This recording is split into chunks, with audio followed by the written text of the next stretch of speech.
It's official, ladies and gentlemen. I have bought a new team in a new league.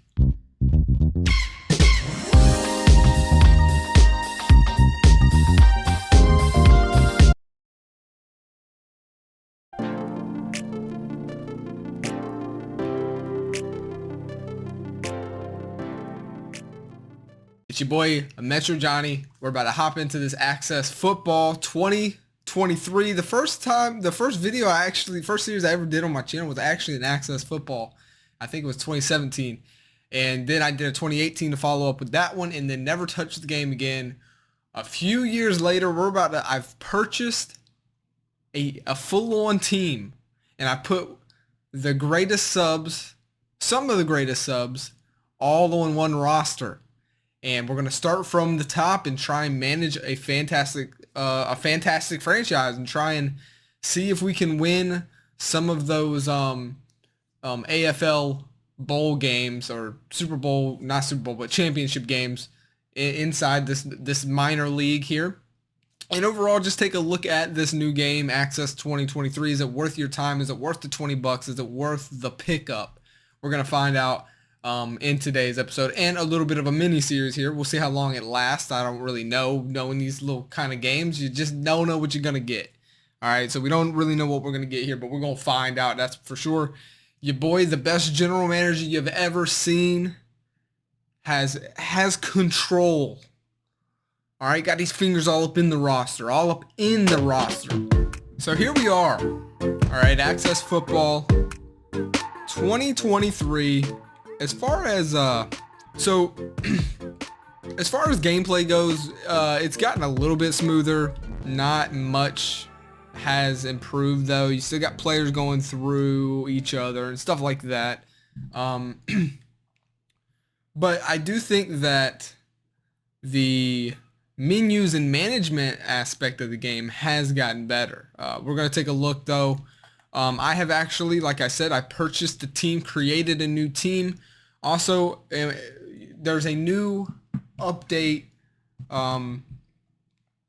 to franchise where we can have the NFL style brackets. So that's a big plus. I wasn't a big fan of the tier type of thing. So on the channel here, this is going to be the 4th season over all the series that I've ever done on the Access Football League here. Oh, it's actually up to date. You got 7, so you got 1 player getting a bye. Or one team off each conference getting a bye, and then your wild card. So, all right, cool. Also, on top of this, and we're going to do a deep dive here, breakdown for a lot of people who are new to this type of game. I like a lot of things about the game. Of course, there's things that hold it back from me recommending it, which we'll get into those. But one thing that's really cool is you can watch whatever game you want to. You don't have to switch teams or anything like that. Like I can control one team, but also watch around the league very, very easily. Another thing that you can do, and here's just my personal schedule this year. So we're opening against the Mexico City Jaguars. There's a bunch of different ways you can play. You can physically play like classical, you control with the sticks, stuff like that. You can coach, where you call the plays and watch the AI do their thing, or you can just spectate the game, and also you can simulate. And so that's been in Access for a while, but it's still here, and I like that. On top of the things I think they've added, I think this is new. It could have been in last year's, but it's in this game for sure, is offensive and defensive player awards weekly and yearly. One thing that's really cool about this is you got the Hall of Records. And so not only does it keep individual records and team records for your personal franchise, but it's also going to keep franchise records, which is so cool.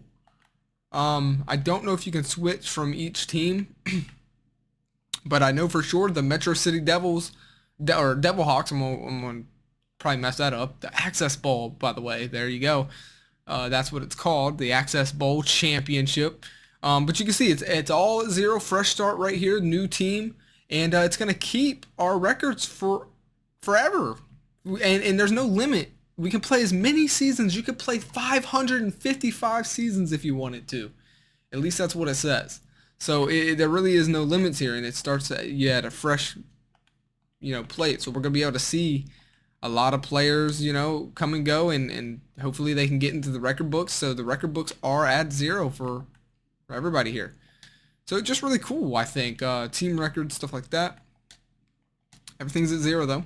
That's one thing I noticed that is broken though. I'm on PC and I can't use my bottom triggers here. So like, I need to be able to do that so I can see what's going on here for my coaches. But Tommy Strong is the head coach, the first ever head coach here for the Metro City Devilhawks. Position coaches, I should be able to skim through them, but I can't. So that's one thing. I'm not sure if that's only with me, but I'm having an issue there. I can't use my back triggers. And then we have our scouts, which is going to be a very big issue if I can't, switch my scouts. So hopefully I can fix this somehow, or they fix it if it's an issue on their end. There's honestly no way I'm going to be able to tell. And then you can also edit any team in the league at any point. And I love that. I love that. Like if I want a team to relocate, or if I change a team's outfit or something and keep them up to date, like you can do that. I think this is such a cool little feature I wish Madden had. I can control and change any team inside the franchise mode at any point. And that's really cool. So already a lot of plus, from, comparing it to a Madden game, right? There's already some wins that things that Madden doesn't have. Of course, the gameplay is where all the failure is going to be at, which we'll see when we do hop into a game. But first, I got to introduce you guys to the all-time great subscriber team, the Metro City Devilhawks. Starting us off is Luke Carnahan, and you'll notice that some of these guys are older. Not everyone's, so we're gonna have to worry about replacing them over time. But so we got 3 quarterbacks here: Luke Carnahan, Jaden King III, and Tyreek Whitehead. Coming in, a little bit of a position battle. Who's gonna get that one spot? Probably Luke Carnahan. And right now, Tyreek's a 3rd string. He's not gonna like that too much. I'll tell you that much. Yeah. Okay. So you know what? I should be able to actually go through each team with the back, as you can see at the top left corner, but for some reason it's not registering the back triggers. I hope they fix that. But taking a look at running backs, I only added 2 here because I don't know, there's just not really a point to have 3, but we have 2 subscribers here, Zach Keister and Caleb Goins, an A+, a B+, you see it there. At wide receiver, Clayton DeBush, duh to the bush, you know what I'm saying?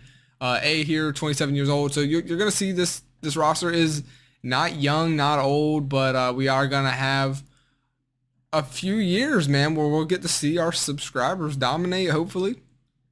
Very deep. Ryan Hatcher, Jordan Gregory at wide receivers. These are all subscribers on the channel here. James Skaggs, 25.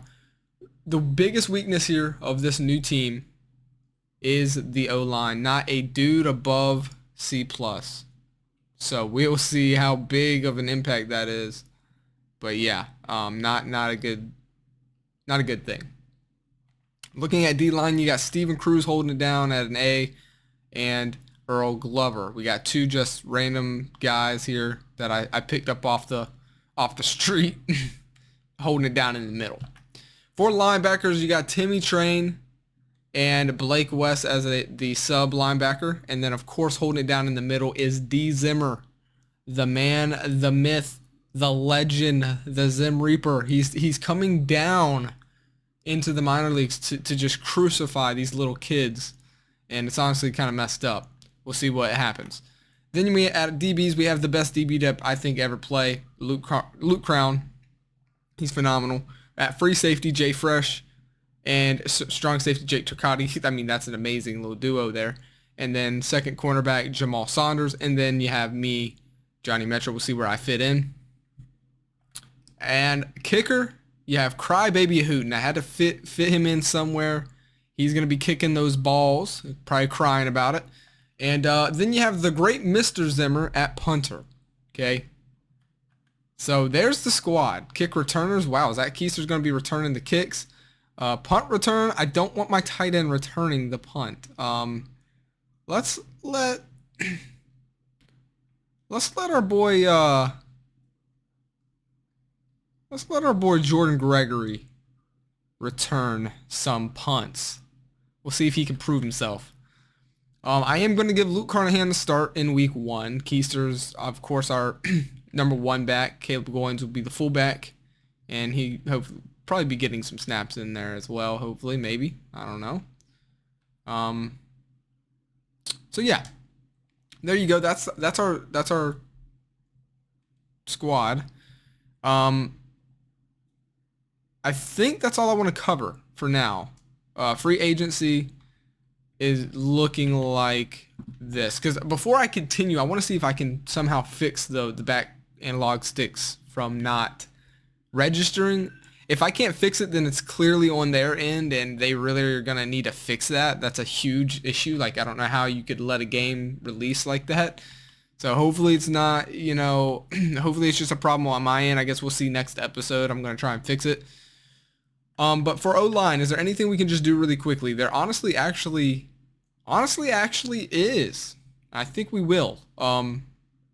Because I think we're a win now team. So we're going to go ahead and pick up Cade Gutierrez, and let's offer him the first contract ever here. Interested. Wow, Baltimore, that's another plus. I'm in free agency period, and it's actually telling me other teams that are interested in him right now. Madden doesn't even do that, dude. This is so cool. He is 31 years old. I don't want to offer him a 6-year contract. I would like his blocking is an A B awareness. Maybe a 3-year deal. So it's going to be kind of hard to compare these contracts to there's nothing to compare them to, is my point. So like, when you're playing Madden, you can kind of compare a contract to the NFL in real life and see, okay, is this a good offer or not? This is different. This is a minor league, so the money's not going to be as much. I mean, I don't know if 3 years for $5 million is a good deal or not. I'm going to try and give him $4 million because he's wanting $8 million at 6. Let's give him 4 at 3. And he signed with Vancouver. So you only get one chance. Even in the free agency, like any at all through free agency, there's teams bidding on other players. So we didn't give him the best deal, and he said, "Screw you, I'm going to Canada." Wow. Okay. Marquez Gutierrez, didn't we just try and get this is a different guy. This is a different guy, a younger guy with the same last name, I think. Okay, 3 years. I'll give this guy $4 million for 3 years. Let's go 450. This is a 22-year-old B overall. We'll take, yeah. He's gonna accept us. So yeah, you know what? Screw you, Vancouver. Take the old guy. We'll grab the younger talent. I mean, we're gonna dominate. I mean, let's be honest. We have a freaking MFL squad here. It's probably not fair. And let's just go ahead and make sure we put him in that starting lineup. I think I'm going to have him cover the blind side of Luke Carnahan, which would be the left tackle spot. And we'll move Peyton Marsh. You know what? We'll have him play for Cobb at right guard. I know, that's not realistic as far as I'm learning. I don't care. Okay. So here it is, our starting O-line. This is very important, honestly. Gutierrez, huge pickup, 22. Ray Beckham, 22. The Diago Higgs, 22. I mean, dude, we're set. Because these guys are just gonna grow and get better. Like, we're honestly set. This shouldn't even be fair. And that's exactly how it should be played out. Because, okay, why did they switch? Don't do that again. All right, I want Earl Glover being an edge rusher. All right, well, there you go. That's gonna do it for this episode. Guys, are you excited? Do you think we can beat Mexico City? And we will be spectating the game. I'm not going to be playing any of these games. the game is just not there. So we're gonna enjoy building this roster and seeing how you guys would play in the AFL. So that's gonna do it for me for this one. I hope you guys enjoyed. I'll see you